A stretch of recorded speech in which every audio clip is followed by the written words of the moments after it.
இந்த 2 அடுக்குகள் தான் நியாயமா இருக்குது. ஆனா அவருடைய இருக்க பணத்தை வாங்கி கடன் வாங்கி என்னனாலும் தலைகீழ நின்று என்னனாலும் பண்ணலாம். 6ஆ ஒருத்தருக்கு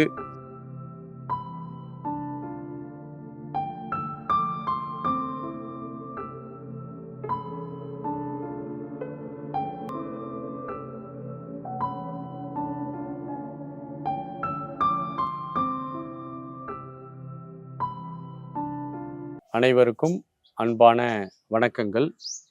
நம்முடைய 6ஆ சரியில்லை, அது பிறப்பிலேயே என்னுடைய கார்மிக்கிலேயே 6ஆ சரியில்லை, அல்லது நான் பிறந்து வளர்ந்து என்னுடைய செயல்கள் ரொம்ப மோசமாக இருக்கிறதுனால நிறைய என்னுடைய 6ஆ சரியில்லை, நான் என்னுடைய செயல்கள் தப்பு தப்பாக செஞ்சு இந்த இயற்கைக்கு எதிரான செயல்களை செஞ்சு மற்ற மனிதர்களை நான் வருந்தி அவர்களை எல்லாம் துன்பப்படுத்தி நான் ரொம்ப கஷ்டப்படுறேன், அதனால என்னுடைய 6ஆ சரியில்லை, அல்லது வேற ஏதோ ஒரு காரணத்தினால எனக்கு 6ஆ சரியில்லை. இந்த 6ஆ சரியில்லாததுனால நம்முடைய தொழில் பின்னடைவு ஏற்படுமா என்று கேட்டிருக்கிறீர்கள். 100% அது முற்றிலும் உண்மை. 6ஆ சரியில்லை அப்படின்னா ஒருத்தரால் அவருடைய தொழிலில் மேம்பாடு அடைய முடியாது. அவருடைய திறமையை பயன்படுத்தி என்னனாலும் செய்யலாம். அவருடைய இருக்க பணத்தை வாங்கி கடன் வாங்கி என்னனாலும் தலைகீழ நின்று என்னனாலும் பண்ணலாம். 6ஆ ஒருத்தருக்கு சாம்பல் நிறத்தில் இருந்து அவருடைய 6ஆல ரொம்ப ஒரு டேமேஜ் இருக்குது அப்படின்னா அவரால் அந்த தொழிலை முன்னிறுத்தி பெருசா பண்ண முடியாது.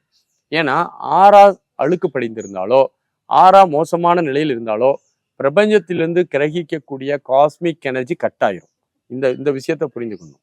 பிரபஞ்சத்தினுடைய காஸ்மிக் எனர்ஜி கட் ஆயிட்டுனா என்னன்னா காஸ்மிக்கினுடைய பிளெஸிங்ஸ் இல்லை.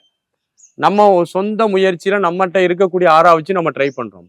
எவ்வளவு திறமைசாலி கூட பார்த்துருப்பீங்க, லைஃப்ல ஃபெயிலியர் ஆயிருப்பான். ஒரு திறமையும் இல்லாதவனை அவனை எங்கேயோ கொண்டு போய் உயரத்துல வைக்கும். இதுதான் மிகப்பெரிய ஒரு 6ஆ சயின்ஸ். நீங்க நான் திறமைசாலி அப்படி இப்படின்னு நல்ல நாள் வருத்தப்படலாம், வைக்கலாம், யோசிக்கலாம், சிந்திக்கலாம், உன்னால் முடியும், என்னால் முடியும், எதையும் செய்ய என்னால் முடியும் சொல்லி நீங்க உங்களுடைய மோட்டிவேஷன் ஸ்பீச் பேசிட்டு நீங்க ரொம்ப முண்டலாம். ஆனாலும் காஸ்மிக் எனர்ஜி நம்மகிட்ட வரல அப்படின்னா நீங்க என்ன செஞ்சாலும் உங்களால முடியாது. 6ஆவை நீங்கள் தூய்மைப்படுத்த வேண்டும், இல்லைன்னா பிஸ்னஸ் பண்ண முடியாது. நம்ம இதில் நிறைய பிஸ்னஸ் ஸ்கேலிங்லாம் பண்ணுறோம். ஏன்னா நம்ம மனிதர்களுக்கு 6ஆ இருக்கிறது மாதிரி தான் ஒரு பெரிய பெரிய பில்டிங்ஸ் இருக்குது, நிறைய பேர் கூட்டமாக இருக்கிறவங்களுக்குலாம் இருக்குது.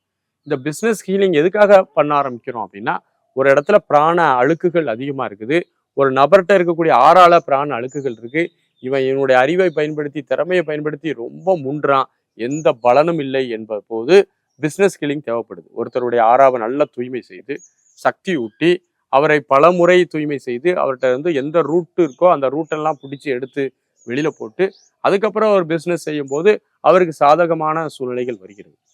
நீங்க பார்த்துருக்கீங்க, நம்ம ஊர்ல கைராசிக்காரன்னு எனக்கு தெரிஞ்ச ஒரு வைத்தியர்லாம் இருக்காரு. அவர் போனா எப்பவுமே ஒரு சின்ன ஒரு 50 ரூபாய் 60 ரூபாய்க்கு மருந்து கொடுக்குறாரு. அவருக்கு என்ன செய்யுதுன்னா அவர் யாருக்கெல்லாம் மருந்து கொடுக்காங்களோ அவங்களுக்குலாம் சரியாகுது. ஏன்னா அவருடைய 6ஆ ஸ்ட்ராங்கா இருக்கு, அந்த 6ஆவினுடைய வலிமை எல்லாம் செய்யுது. இதே தான் பிஸ்னஸ்லயும் பார்க்கணும். ஒருத்தர் 6ஆ நல்லா ஸ்ட்ராங்கா இருந்தா அவர் என்ன எடுத்து கொடுத்தாலும் என்ன செஞ்சாலும் அது அவருக்கு பல மடங்கு லாபத்தையும் தொழில் விருத்தியும் தரும். ஆகவே ஒருவர் தொழில்ல பின்தங்கி இருக்கிறார் அல்லது அவர் குடும்பத்துல அவருடைய தொழில்ல பின்தங்குறாரு, பொதுவாகவே அவருக்கு பல பிரச்சனைகள் அதுல இருக்குது அப்படின்னா கண்டிப்பாக 6ஆவை ரீட் பண்ணணும். அந்த 6ஆல இருக்கக்கூடிய பிரச்சனையை சரி பண்ணணும். அது பிஸ்னஸ் ஹீலிங் அவருக்கு பண்ணணும். அதுக்கப்புறம் அவர் தொழில் செய்தால் கண்டிப்பாக அவருடைய தொழில் விருத்தியாகும். வாழ்த்துக்கள். நன்றி, வணக்கம்.